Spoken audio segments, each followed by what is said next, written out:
Halo, perkenalkan nama saya Indah Wahyu Nursayani, asal saya dari Bojonegoro, Fakultas Ilmu Pendidikan Universitas Trunojoyo Madura.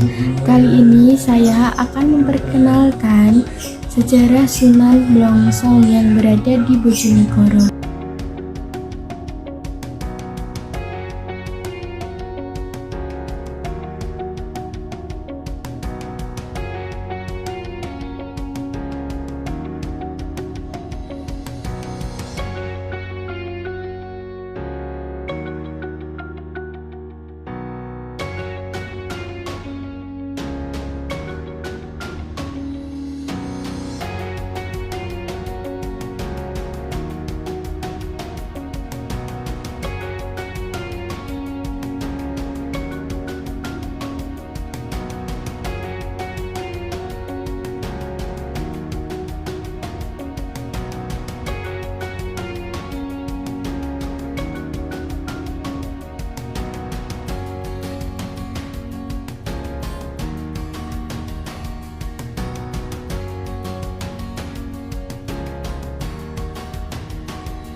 Sejarah Desa Blongsong tidak terlepas dari sejarah tentang Sunan Blongsong.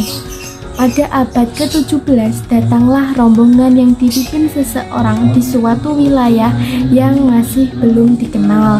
Seseorang dimaksud adalah anak dari Sunan Kalijaga, berasal dari kerajaan Mataram Islam, berkedudukan sebagai adipati. Dalam perantauan, beliau sengaja menyembunyikan nama yang sebenarnya dalam penyamaran menggunakan nama Bani Sumitra.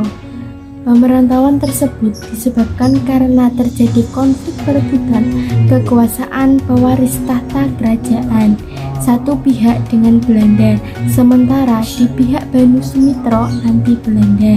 Di samping itu, untuk meninggalkan kehidupan kerajaan, beliau juga ingin menyiarkan agama Islam.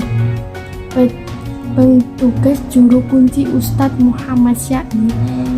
Menurut cerita masyarakat Desa Blongsong, Banu Sumitra memiliki nama kerajaan Raden Gatot Hilman, gelar kebangsawan Kanjeng Adipati Banu Sumitra. Sementara nama Islam atau pesantren adalah Syekh Samsudin. Untuk nama Syekh Samsudin, beliau benar-benar merahasiakan. Jika itu disebut di Desa Blongsong, maka akan kejadian yang tidak terduga dan diinginkan. Pada tahun 2004, pernah datang seorang dari Sarang, Jawa Tengah yang bernama Kyai Haji Umar Farok yang dinilai bisa berkomunikasi dengan arwah orang yang telah meninggal. Dari hasil komunikasi gaib tersebut, Kyai Haji Umar Farok menyampaikan bahwa Sunan Blongsong tidak mau disebut nama yang sebenarnya.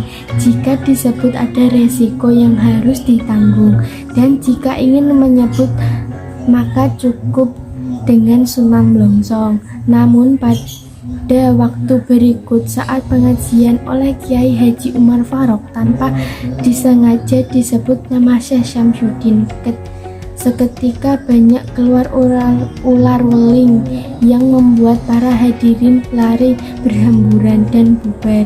Kata Sunan Blongsong berarti bungkus, kurung atau lindungan.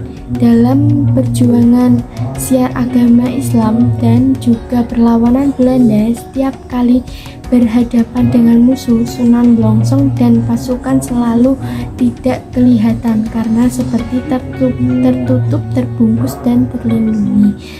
Pencarian oleh pasukan Belanda juga selalu gagal sehingga beliau dijuluki Sunan Blongsong. Di tempat lain pernah terjadi pertempuran dan seluruh pasukan Belanda mengalami kebingungan seperti tidak bisa melihat, sehingga tempat itu diberi nama Bawerno, Jawa Bawur. Sekarang disebut Bawerno. Dalam kehidupan, Sunan Blongsong mendirikan istana kecil dan di depannya dibangun masjid. Di masa perang, istana kecil dan masjid tersebut dibakar oleh Belanda. Sekarang, bekas istana kecil digunakan untuk kantor desa Blongsong dan bekas masjid digunakan makam. Hingga beliau wafat dan dimakamkan, wilayah makam dan sekitarnya diberi nama Dusun Blongsong. Keyakinan tentang makam Mbah Sunan Blongsong yang sampai sekarang masih dipercaya sebagian orang. Bagi TNI maupun Polri tidak boleh mengunjungi makam Sunan Blongsong. Jika ada yang melanggar, maka yang bersangkutan akan mengalami bencana masalah. Di samping itu, tahun 1990-an, tempat tersebut merupakan tempat yang dianggap bertuah untuk melakukan sumpah. Jika ada orang yang dicurigai atau dituduh menggunakan suatu kejahatan, pembuktian adalah bersumpah di depan makam Mbah Sunan Blongsong. Jika dituduh benar, maka pelaku akan mengalami perut kembung dan sampai 40 hari akhirnya meninggal. Namun, semenjak di tahun 1990-an, prosesi sumpah tersebut dilarang oleh penjaga makam Ustadz Syafi. Meskipun demikian, hingga sekarang makam Mbah Sunan Blongsong masih banyak didatangi penziarah dengan maksud mendoakan Mbah Sunan Blongsong atau untuk mendapatkan berkah. Makam Mbah Sunan Blongsong terletak di Dusun Blongsong, Desa Blongsong, Kecamatan Bawerno, Kabupaten Bojonegoro, dari Jalan Provinsi Bojonegoro, Surabaya, kilometer 27 masuk ke kanan, kurang lebih 200 meter. Nah, itu tadi sejarah dari Sunan Blongsong. Kurang lebihnya saya mohon maaf. Wassalamualaikum warahmatullahi wabarakatuh.